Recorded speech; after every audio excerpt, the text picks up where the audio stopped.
C.S. 루이스의 순전한 기독교 제2장 그리스도인은 무엇을 믿는가 세 번째 주제입니다. 충격적인 갈림길. 이처럼 그리스도인들은 한 악한 권세가 현재 이 세상에 군주 행세를 하고 있다고 믿고 있죠. 그렇다면 여기서 당연히 나올 질문이 있죠. 이런 현 상태는 하나님의 뜻에 일치하는 것입니까? 그렇지 않은 것입니까? 만약 일치한다면 하나님은 그야말로 이상한 분이 되어버리는 거죠. 이 반면에 일치하지 않는다면 절대적인 이 권세를 가진 존재의 뜻에 반하는 일이 어떻게 일어날 수가 있다는 말입니까? 이런 질문을 할 수 있다는 거죠. 권위 있는 위치에 있어 본 사람이라면 누구나 어떻게 한 가지 일이 한편으로는 자신의 뜻에 부합하면서 다른 한편으로는 어긋날 수 있는지 잘 알 수가 있죠. 예를 들어서 어머니가 자녀들에게 야, 오늘 밤부터는 너희 공부방을 정리해 주지 않을 거야. 이젠 너희도 스스로 방 정리하는 법을 배워야지. 아주 지각 있는 일이라고 볼 수가 있죠. 그런데 어느 날 밤에 공부방에 가보니까 고민형이며 잉크며 불어 문법책이 온통 어질러져 있는 것입니다. 이것은 어머님의 뜻에 어긋나는 일이죠. 어머니는 아이들이 방을 잘 정리하기를 더 바랐을 것입니다. 근데 한편으로 볼 때에 아이들에게 방을 어지럽혀 줄 수 있는 자유를 준 것 역시 어머니의 뜻이죠. 예를 들어서 너 안 하면 죽이겠다, 협박해가지고 괴롭히겠다, 용돈을 깎겠다, 강제화 시켜서 한 게 아니잖아요. 했으면 좋겠다라고 권면을 한 거죠. 그러니까 아이들은 그 어머니의 말을 들을 수도 있고 또 한편으로는 듣지 않을 수도 있는 자유가 있다라고 하는 거죠. 이런 일은 군대나 회사나 학교에서도 일어날 수가 있죠. 여러분이 아랫사람들한테 어떤 일을 이렇게 자발적으로 할 수 있는 여지를 주었을 때 실제로 그 일을 하는 사람은 절반밖에 되지 않습니다. 그것은 분명히 여러분이 뜻한 바가 아님에도 불구하고 여러분의 뜻 때문에 일어난 일이라고 볼 수가 있죠. 이 우주도 마찬가지입니다. 하나님은 자유의지를 가진 존재들을 창조하셨죠. 자유의지를 가졌다고 하는 것은 옳은 일을 할 수도 있고 그런 일을 할 수도 있다라고 하는 것이죠. 자유의지를 가졌으면서도 그렇게 행할 가능성은 전혀 없는 존재를 상상하는 이들도 있겠죠. 그러나 저로서는 절대 그런 존재를 상상할 수가 없죠. 선해질 수 있는 자유가 있다면 악해질 수 있는 자유도 있는 법이죠. 악을 가능케 한 것이 바로 이 자유의지다라고 하는 것입니다. 그렇다면 하나님은 왜 사람들한테 이런 자유의지를 주셨을까라고 하는 거죠. 악을 가능케 하는 것도 자유의지지만 사랑이나 선이나 기쁨의 가치를 부여하는 유일한 것 또한 자유의지이기 때문에 그렇습니다. 자동기계의 세계는 창조할 가치가 없죠. 하나님이 가장 고등한 피조물들에게 주고자 하시는 행복은 사랑과 즐거움의 절정에서 자유로우면서도 자발적으로 하나님과 연합하는 거죠. 하나님과 연합하고 이웃과 연합하는 데서 생겨나는 행복입니다. 거기에 비하게 되면 지상에서 남녀가 나누는 가장 황홀한 사랑조차도 물탄 우유처럼 싱거울 것입니다. 바로 이런 행복을 누리기 위해서 인간은 자유로워야 된다고 하는 거죠. 물론 하나님은 인간들이 자유를 잘못 사용할 때 어떤 일이 벌어질 것인지 잘 알고 있었죠. 그러나 그는 그런 위험을 감수할 가치가 있다고 생각하신 것이 분명합니다. 우리는 거기에 동의하고 싶지 않을 수도 있죠. 그러나 실제로 동의하지 않기는 거의 어렵습니다. 그는요, 여러분이 가지고 있는 추론 능력의 원천이기 때문이죠. 강의 지류가 그 원천보다 높게 흐를 수가 없듯이 그는 잘못되었고 여러분은 옳은 경우라고 하는 것은 있을 수가 없다라고 하는 거죠. 여러분이 그에게 반대해서 논쟁하는 것은 여러분을 논쟁할 수 있게 만든 바로 그 힘에 반대해서 논쟁하는 것과 똑같다는 거죠. 그것은 자기가 걸터 앉아있는 나뭇가지를 잘라내는 것이나 다름없는 일입니다. 만약에 하나님이 지금 이 우주의 전쟁 상태를 자유의지를 통해서 치러야 할 대가로 생각하신다면, 즉 하나님이 줄을 잡아당겨야지만이 움직이는 꼭두각시들의 세상이 아니라 자유의지를 가진 피조물들이 진짜 선을 행하거나 해를 끼칠 수 있는 세상, 진짜 중요한 일이 벌어질 수 있는 살아있는 세상을 만들기 위해서 이런 게 가능한 게 자유의지를 지닌 존재를 만들었기 때문에 이런 것들이 가능하죠. 그러니까 하나님은 이 모든 것들을 감수하고서라도 자유의지를 지닌 인간을 만들었다라고 하는 거죠. 이렇게 하나님이 이걸 치러야 될 대가로 생각하셨다면 우리 또한 그렇게 생각하는 것이 맞다라고 하는 거죠. 자유의지가 어떤 것인지 이해한다면은, 전에 어떤 이가 제게 질문한 적이 있습니다.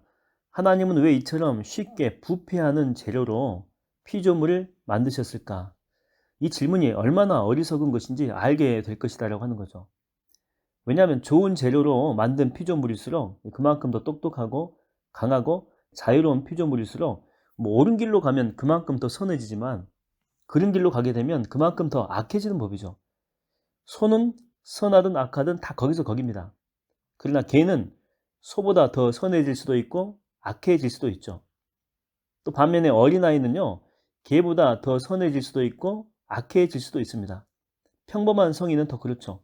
그렇다면 이 천재성을 가지고 있는 성인은 어떻겠습니까?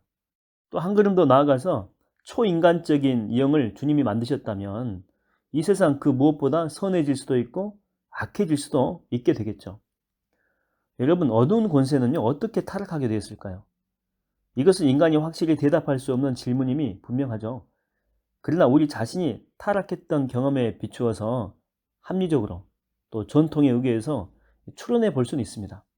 여러분이 자아라고 하는 것을 조금이라도 갖게 되는 순간 여러분에게는 자기 자신을 앞세울 가능성, 그러니까 중심에 있고 싶어 할 가능성, 사실상은 하나님이 되고 싶어 할 가능성이죠. 이런 것들이 생긴다는 것입니다.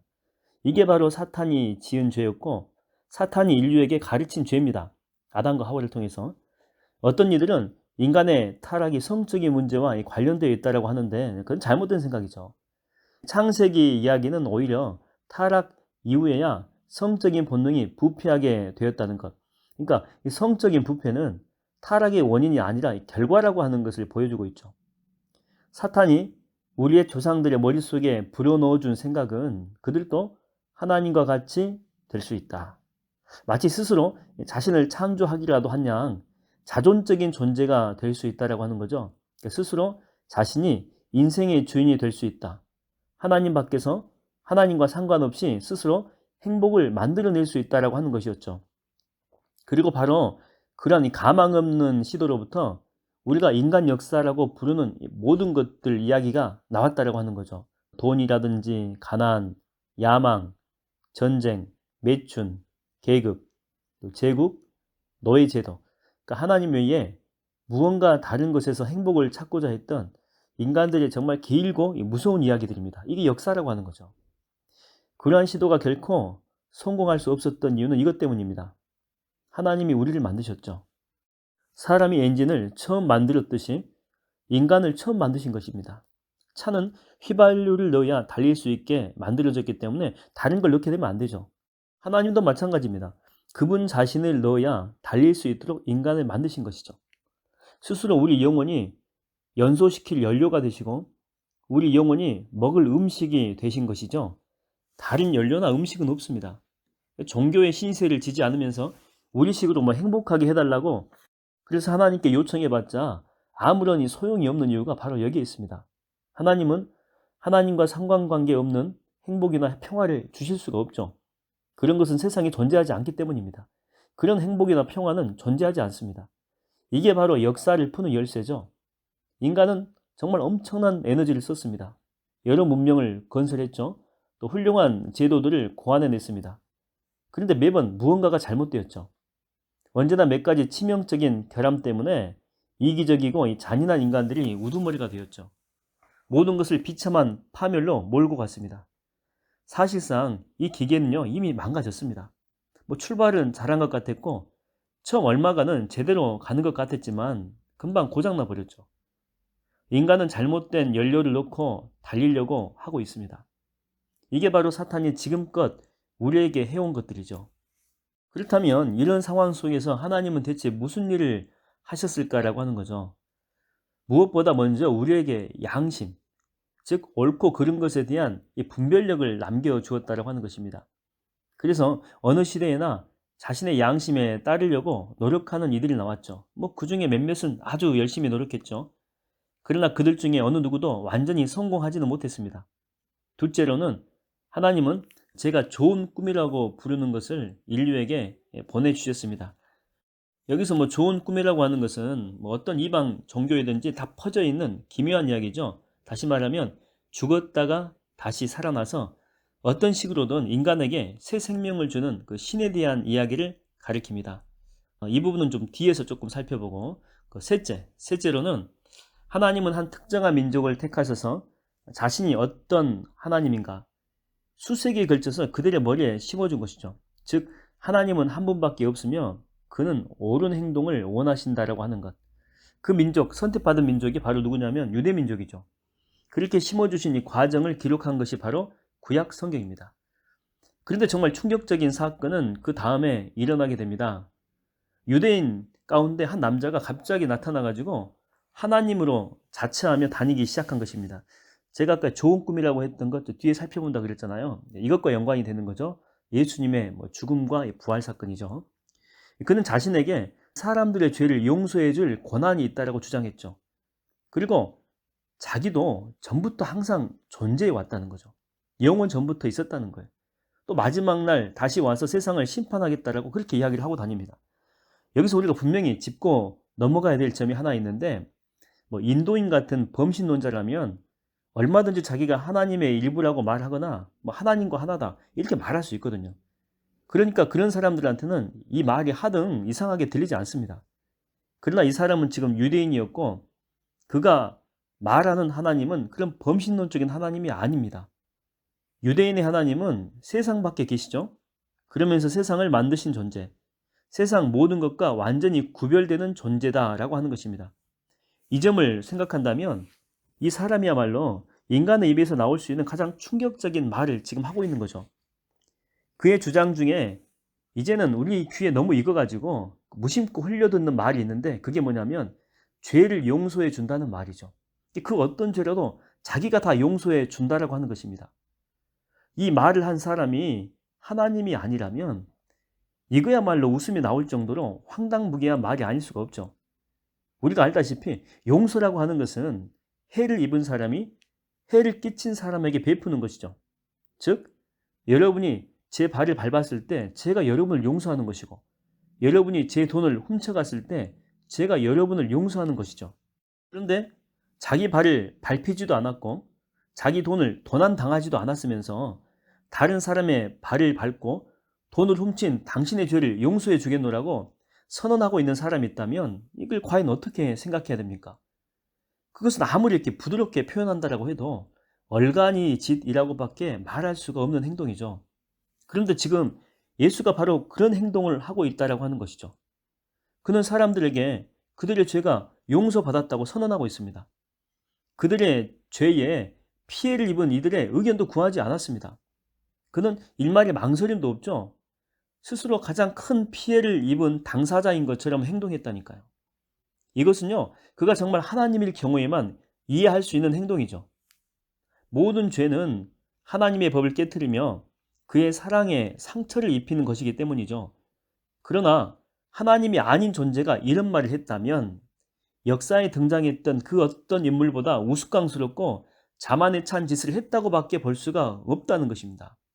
근데 문제는 뭐냐면 이게 진짜 이상하고도 의미심장한 사실인데, 예수를 반대하는 사람들조차도 이 복음서를 읽을 때에 그에게서 우스꽝스럽거나 이 자만심에 차 있다는 인상을 받지 않는다는 것입니다. 물론 이 편견 없이 복음서를 읽는 사람들은 두말할 나위가 없죠. 그리스도는 스스로 뭐라고 했냐면은 나는 온유하고 겸손하다라고 했고, 우리는 자연스럽게 그의 말을 그냥 믿습니다. 그러면서도 그가 인간에 불과할 경우에 온유나 이 겸손과는 아주 거리가 멀다고 해야 될 그런 말들을 너무 자주 했거든요. 근데 그런 사실은 알아채지 못하고 있다라고 하는 거죠. 그러니까 제가 이런 말을 하는 이유가 뭐냐면, 나는 예수를 위대한 도덕적인 스승으로는 기꺼이 받아들이지만 자신이 하나님이라는 주장만큼은 받아들일 수 없다.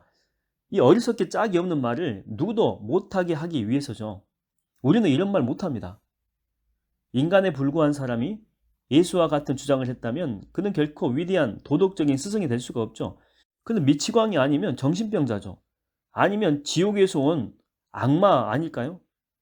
이제 여러분은 선택을 해야 됩니다. 이 사람은 하나님의 아들이었고 지금도 하나님의 아들입니다. 그게 아니라면 미치광이이거나 그보다 못한 인간이죠. 여러분은 그를 바보로 여겨서 입을 틀어 막을 수도 있고 악마로 여겨서 침을 뱉고 죽일 수도 있어요. 아니면 그의 발 앞에 엎드려서 하나님이요 주님으로 부를 수도 있습니다. 그러나 위대한 인류의 스승이니 어쩌냐 하는 이런 선심성 헛소리에는 편승하지 않게 되기를 바랍니다. 그는 우리에게 그럴 여지를 전혀 주지 않았기 때문에 그렇죠. 아니 처음부터 그럴 여지를 줄 생각 자체가 아예 없었다라고 하는 것입니다.